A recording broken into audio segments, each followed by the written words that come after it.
In this video, we're going to be talking about how to overcome daddy issues by addressing some of the underlying causes and the roots of your thoughts, feelings, and behaviors. Welcome back to my channel. If you're new here, welcome. I'm Sabine, and on this channel, we love to talk about God, how to have an abundant life with Him at the center, and how to take a hold of everything that He has for you. So if that interests you, go ahead and hit the subscribe button and join the family. So before we get into this video, I just want to start by saying that obviously I'm not a therapist, but I am a woman who is pursuing God and whose heart is after God, and He has personally healed me from some things that I didn't even know I was dealing with until He revealed them to me, and this was one of them. That's why I really feel like I'm able to speak on this topic from a place of authority and a place of experience about things that I've actually done, and that God has led me to share with you all.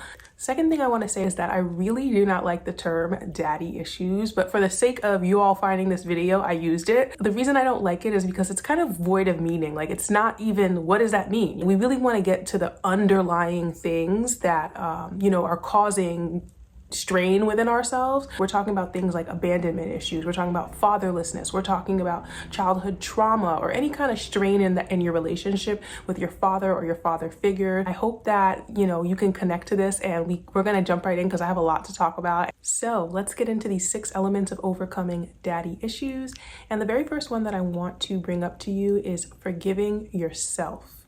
And the reason that I bring this up as the very first step is that a lot of times when we've had a somewhat strained relationship with our father figure, it impacts some of our thoughts and behaviors in other areas of life, and even our decision making, as far as you might have gone into some other types of activities that maybe didn't honor you as a result of like that pain, or you might have gotten into some relationships not knowing that you're seeking and pursuing something that was missing from your relationship with your father. We have these certain things we do to kind of cope with our previous experiences.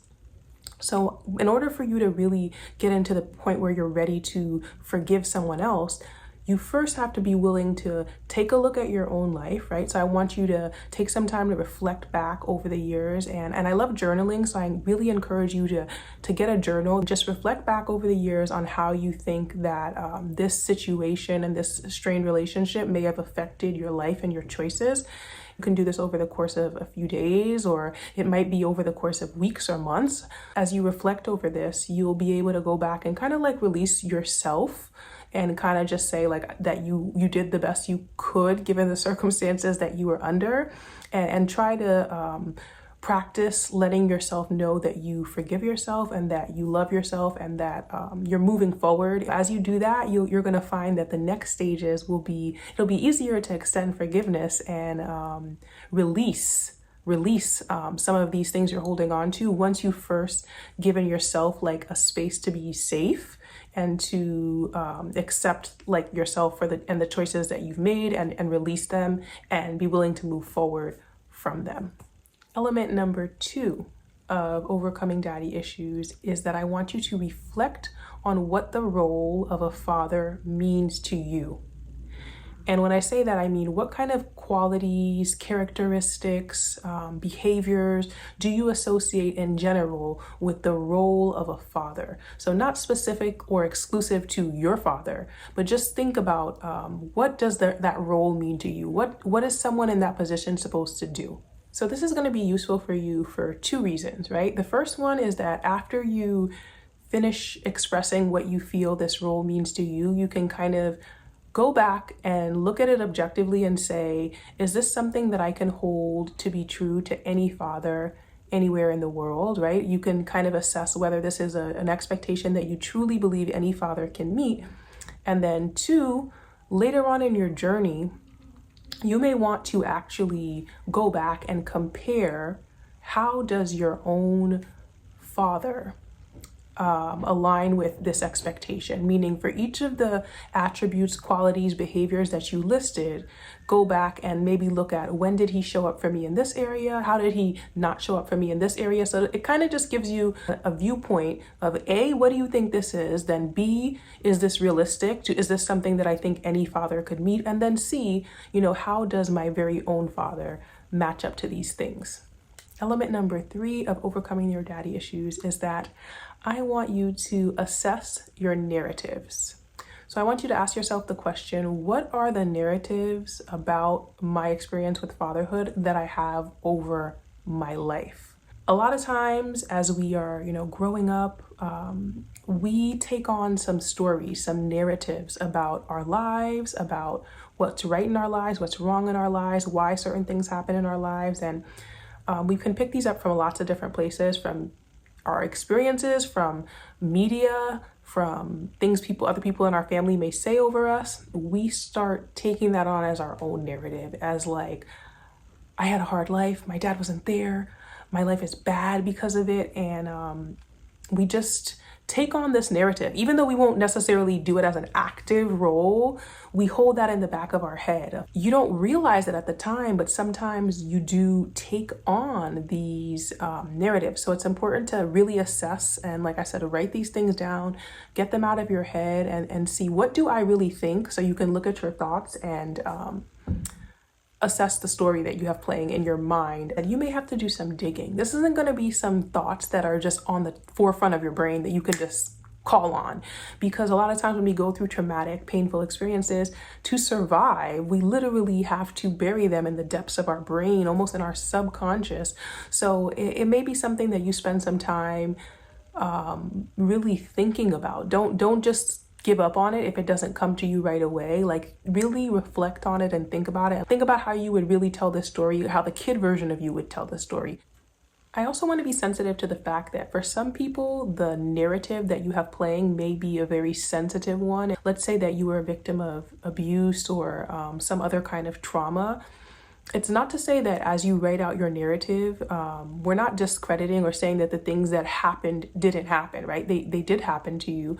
But what I want you to get to is like, what's the story you're telling about what had happened, right? Okay, yes, maybe there was an abuse in your family, but is your story that, nobody in your family protected you? Because the reason I ask is because you may later in this journey uncover that the truth of the situation is that, say, the people in your family didn't know about X, Y, and Z. But it's important to still get to the root of what is the narrative, the story that you yourself have been playing in your mind about the way that the events unfolded, and to put it down in a form where you can actually see it and reflect on it. The power of doing this exercise is that you may discover that the narrative that you have playing in your mind is sabotaging you. You might be making a narrative and not realizing that that's playing in the back of your mind everywhere you go. It's playing when you go to work. It's playing when you have a new relationship. It's playing as you go through life and are procrastinating on pursuing the things that you're supposed to do. So there's a lot of power in knowing and seeing and discovering that this is the story that I have looping in the back of my head, whether it's right, whether it's wrong, whether it's good or it's bad. It's not a judgment call. You just need to see it for what it is, because the next steps we're going to start getting into as you're on your journey is, how can you reframe this narrative, or how can you change, even if that is the truth of your narrative. So the power is in saying what it is and like, tell the truth. Like, they say, tell the truth and shame the devil. Like, put it out there so you can know what we're dealing with. Element number 4 of overcoming your daddy issues. Now we're getting into the good ones. We're getting into this is the powerful stuff, y'all. Number 4 is rewrite your narrative. Rewriting your narrative, it may come from you just being by yourself, like I said, going through and reflecting on the things that happen and reframing it, or it may come from actually starting to engage in conversation with, the people that are a part of your story, your family, your father, your brother, your sister, your mother, but hearing other people's perspective. Number 1 being like possibly talking to your own father, finding out what was going on in his life, at this time when you were born, where he came from, all these different things that you maybe never have had a conversation with your actual family members about their perspective, right? Or what happened and how they saw it. What else was going on that you did not know about too. Basically what you want to get at is how can you retell the story? How can you re-see and re-envision this story? Part of this is really about involving God in this part of your healing process. Involve him in the whole thing, but this part especially, as you're kind of seeking to unpack this whole situation, right? God can send your healing in different ways. So he might help you to understand the narrative through therapy. right? He might help you to understand it through prayer. It might just come to you as you're praying. And like I said, you'll have access to information and understanding about the situation to see it in a new way. There are so many different ways. So again, that's why I say the emphasis is on inviting God into the process with you so that you can receive your healing. Like, I love the scripture that says, ask and it will be given to you, seek and you will find. So if you're looking for healing and you lay that out there in front of God, then he's gonna show up. So that's what I love about this whole process, inviting him into it and just kind of seeing, like I said, how does your narrative change? Like, what changes in your story? What you want to do with that is to actually then take some time to rewrite, recraft the story of your narrative from a place of like your perspective, from a place of power. Not this happened to me or whatever, but take what you've gathered and try to rewrite it in a way that you feels comfortable to you, that you feel strong in the story. Even if, like I said, it's a situation where things did happen to you that were not right, or that you didn't feel safe, you didn't feel secure, you didn't feel loved, how can you still tell the story in a way that removes like the guilt or removes the onus from you? Let me give you an example. So maybe your narrative, your past narrative was that your father left you. Maybe then your narrative changes to, during my early childhood, my father struggled with mental health issues, and that impacted his relationship with my mother and resulted in them getting a divorce. Do you see the difference between the first one, my father left me, and the second one, which, first of all, you're not the center of the story, which a lot of times I think is the root of a lot of our problems, is that we view things as a result of, or as an action toward us. And a lot of times we're part of the story, but we're not the whole story. So do you see how that takes into account some of the things that maybe were going on, like I said, that either God reveals to you or that you learn through conversation or just talking to people in your family? So go ahead and rewrite the narrative. Even if you are just left with the same elements of the story, but you write it from a way that makes you feel good, you need to rewrite the narrative. So element number 5 of healing and overcoming daddy issues is actually forgiveness. And the interesting part is that the forgiveness in this sense isn't just exclusive to your relationship with your father. I want you to really think about a lot of the different relationships you've had. For example, like other father figures in your life, previous partners that you may have had. Think about your relationships with important men in your life. And then I also want you to reflect on your relationships with family members, for example, your mother, your brothers, your siblings, your extended family, because they also have a big part in the experience of the relationship that you had with your father, right? Like, think about how much your mother may have played a role in how you viewed your father, or, the time you spent with him, the story that you had playing in your head about what kind of person that he was, your siblings, your extended family members who may have shared things about him or known him in a different way. So you kind of want to reflect on those relationships that you have with those people. Ask yourself the question, who am I mad at? Who disappointed me? And make a list of everybody who falls into that category. Anybody who has disappointed you, who you have any feelings of unforgiveness or a little resentment toward, who may have been a part of your family life, your family story, as well as, like I said, relationships that happen even in adulthood, like other relationships you've had with men or with men who you thought should have protected you, because that's also going to lend some perspective. Because see, now here's what it's coming together now. The relationships with the men are more so like after your father wound, right? Like how your father's situation played out and manifested itself and kind of like involve more people. And then the relationship with your family members may be more on the front end of how like the story around your father shaped together. So both of these are pieces to reflect on. Who can you forgive on both sides of that fence? So go to your journal, go to your quiet place, and ask God to reveal to you anybody who you have any resentment toward, any anger toward that you need to forgive, and make a list of that and leave no one off. The next stage of this healing process and this forgiveness process is that I want you to write letters to these people, everybody that you've made a list of who you have some feelings toward. And it could be in the first person, like directly to them, or it could be that you're writing this letter to God about this person and how you see the situation. Write about what happened, how you viewed it, right? Write about their role, how they hurt you, write about what you wish they would have done, like what you needed from them in that situation. And as you're doing this, you're acknowledging their faults, you're acknowledging how they hurt you. But at the same time, another part of the healing process is praying for these people, right? And this is where like the God works his power to start to heal you, because as you're praying for these people, right, I want you to pray for them fervently, like you would pray for your dearest loved one, right?